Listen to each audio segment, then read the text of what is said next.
కొండ పెట్టకుంట వెంకటేశ్వర స్వామి గుడికి మనము పెడుతున్నాం. బిట్రకుంటకి 3 కిలోమీటర్ల దూరంలో ఉంది కొండ బిట్రకుంట. ఇది పోయే దారి. ఇంతకుముందు మనం చూసింది కమాను.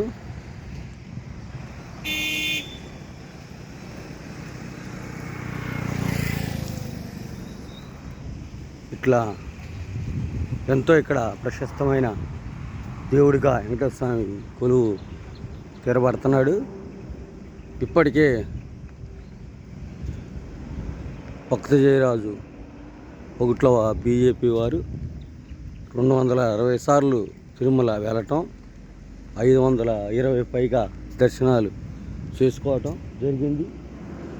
ఈరోజు ఈ దగ్గరలో మనకి క్యాంపు రావటంతో ఈరోజు ఈ దేవాలయాన్ని దర్శించుకునే భాగ్యం మనకి కలిసింది. కొండబెట్టకుంట వెంకటేశ్వర స్వామి దేవాలయం దర్శించండి, తరించండి.